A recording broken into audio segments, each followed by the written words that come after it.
Hello दोस्तों, आज मैं आप लोगों के लिए मार्शल मास्टर की लेटेस्ट एपिसोड को लेकर आ गया हूं। मुझे उम्मीद है कि आप लोगों को ये एपिसोड पसंद आएगा, तो प्लीज आप लोग वीडियो को लाइक कर दीजिएगा। तो चलिए आप लोगों का बिना कोई टाइम जाए के चलते हैं इस एपिसोड की तरफ। इस एपिसोड की भी शुरुआत बिल्कुल उसी सीन से होती है जहाँ पर हम लोगों का लास्ट एपिसोड खत्म हुआ था। सभी डिसाइपल लोगों की बॉडी ब्लास्ट होने के बाद ये आदमी एल्डर यान को बोलता है इस टेक्निक में क्या गड़बड़ है, जिस पर एल्डर यान सभी लोगों को यहाँ पर बताने लगता है कि मैं यहाँ पर एक बात को तुम लोगों को बताना भूल गया हूँ। अगर तुम लोगों ने इस टेक्निक को फोर्सफुली कल्टीवेट करने की कोशिश की तो इसका इम्पैक्ट तुम लोगों की बॉडी के ऊपर बहुत ही ज्यादा खराब पड़ेगा और इस चीज की वजह से तुम लोगों की मौत भी हो सकती है। इसलिए तुम लोग बहुत ही सावधानी के साथ में इस टेक्निक को कल्टीवेट करना। इस बात को सुनने के बाद चैन साहब अपने मन में सोचता है इतने लोगों की जान चले जाने के बाद ये एल्डर हम लोगों को इस चीज के बारे में बता रहा है। इसने जानबूझकर ये सब इन लोगों की जान लेने के लिए किया था, क्योंकि इस ग्राउंड में जितने भी लोग मरे हैं उन सभी लोगों को मरता हुआ देखकर इस आदमी को बहुत ही ज्यादा एंजॉय मिल रहा था, इसलिए उसने ऐसा किया है। लेकिन इसका ये चाल मेरे ऊपर काम नहीं करेगा और ये बोलकर इस लड़की के पास से इस स्क्रोल को ले लेता है और उसे बहुत ही ध्यान से देखने लगता है, जिसकी वजह से उसके बॉडी से एनर्जी निकलने लगती है। इसके बाद चैंग साओ इस स्क्रोल को देखते देखते बोलता है क्या मैं इस स्वॉर्ड टेक्निक को अपने स्वॉर्ड मैनशिप के साथ मिला सकता हूँ, जिसकी वजह से मेरे स्वॉर्ड मैनशिप की पावर बहुत ही ज्यादा बढ़ जाएगी। और चैंग साओ यह बोलने के बाद अपने सोल सी में चला जाता है, जहाँ पर वो इस टेक्निक की प्रैक्टिस करने लगता है, जिसकी वजह से यहाँ पर बहुत सारे स्वॉर्ड अपेयर हो जाते हैं और चैंग साओ इन सभी स्वॉर्ड के साथ यहाँ पर प्रैक्टिस करने लगता है। और चैंग साओ यहाँ पर हम लोगों को बोलता है मुझे अपने स्वॉर्ड मैनशिप को अपग्रेड करने के लिए अपने सबसे ज्यादा बेस्ट देना होगा। और वो ये बोलने के बाद कंटिन्यू यहाँ पर प्रैक्टिस करने लगता है, जो कि आप लोग स्क्रीन पर देख ही सकते हो। इसके बाद चैंग साओ बोलता है मुझे लगता है कि इस टेक्निक को मुझे यहाँ पर हासिल करना ही होगा। और वो ये बोलकर अपने सभी स्वॉर्ड को ऊपर की ओर भेजने लगता है और वो खुद इन सभी स्वॉर्ड के बीच में आ जाता है और वो यहाँ पर खुश हो ही रहा होता है। लेकिन तभी यहाँ पर एक ब्लास्ट होता है, जिसकी वजह से चैंग साओ बहुत ही दूर चला जाता है। लेकिन वो इस चीज को देखकर बहुत ही ज्यादा खुश हो जाता है और वो बोलता है पहले मुझे यहाँ पर प्रैक्टिस करना होगा। और चैंग साओ के यह बोलने के साथ यह सीन कट होता है। हम लोगों को थोड़ी देर बाद का सीन दिखाया जाता है, जहाँ पर चैंग साओ एक जगह पर बैठकर कल्टीवेट कर रहा होता है और उसके सामने बहुत सारे बर्ड फ्लाई कर रहे होते हैं। लेकिन तभी चैंग साओ बोलता है मुझे कुछ भी कर इस अधूरी टेक्निक को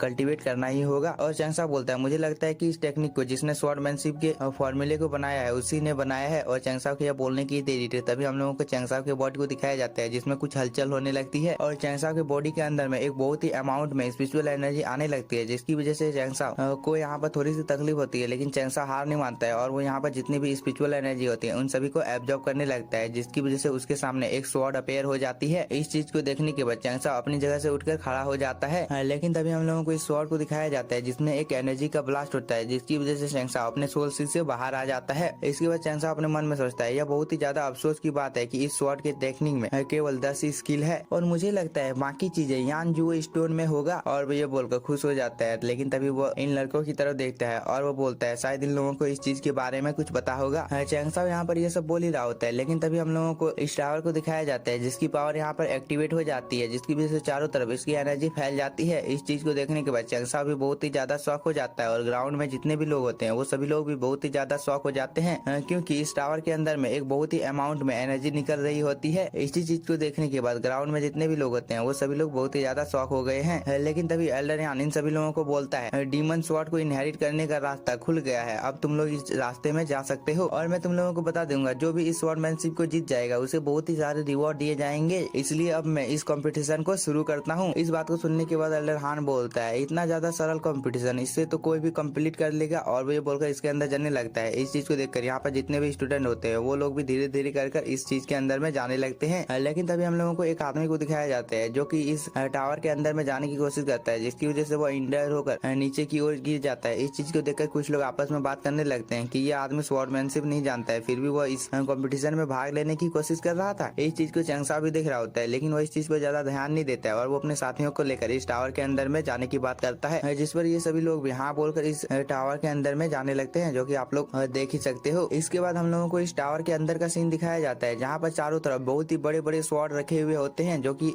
दिखने में बहुत ही ज्यादा खूबसूरत होता है। लेकिन तभी हम लोगों को कुछ डिसाइपल लोगों को दिखाया जाता है, जो कि एक पिलर के पास आ जाता है और ये लोग आपस में बात करने लगते हैं। 9 हेवन और 5 एम्परर के कौशल को प्राप्त करने के लिए तुम लोगों को सबसे पहले अपने टेक्निक के ऊपर काम करना होगा, जो कि बहुत ही ज्यादा इम्पोर्टेंट है। जिस पर ये आदमी बोलता है अगर हम लोगों ने गोल्डन स्वॉर्ड गेम को खेला तो हम लोग इस चीज में पार्टिसिपेट कर सकते हैं, जिसकी वजह से हम लोग 9 हेवन और 5 एम्परर बन सकते हैं। लेकिन तभी ये लड़का बोलता है डीमन स्वॉर्ड सेक्ट का 8वां लीडर जो कि स्पिरिट स्वॉर्ड एम्परर था और मैंने सुना है कि उस वर्ष 9 केडो खुले थे। इन बातों को दूर से चैंग साओ भी सुन रहा होता है। लेकिन तभी हम लोगों को इन दोनों लड़कियों को दिखाया जाता है, जो कि एक जगह पर खड़े हो जाते हैं और अपने पावर को एक्टिवेट करने लगते हैं। लेकिन इन लोगों की पावर इतनी ज्यादा नहीं होती है जिसकी वजह से वो लोग इस चीज को एक्टिवेट कर पाते हैं। इस चीज को देखकर एल्डर हान यहाँ पर आ जाता है, बोलता है तुम लोग यहाँ से हटो, मुझे अब कोशिश करने दो। और ये बोलने के बाद अपने पावर का यूज करने लगता है, जिसकी वजह से इसके बॉडी में एक बहुत ही अमाउंट में स्पिरिचुअल एनर्जी आने लगती है और उसके आसपास में यहाँ पर जितने भी पत्थर होते हैं वो हवा में फ्लोट करने लगते हैं। लेकिन तभी हम लोगों को एल्डर हान को दिखाया जाता है जो कि अपनी पावर को यहाँ पर रिलीज करता है, जो कि बहुत ही ज्यादा होता है और वो धीरे धीरे अपनी आंखों को खोलता है। लेकिन इसी के साथ हम लोगों का ये एपिसोड हो जाता है खत्म। अगर आप लोगों को वीडियो पसंद आया हो तो चैनल को सब्सक्राइब कीजिए और वीडियो को like. Thank you for watching.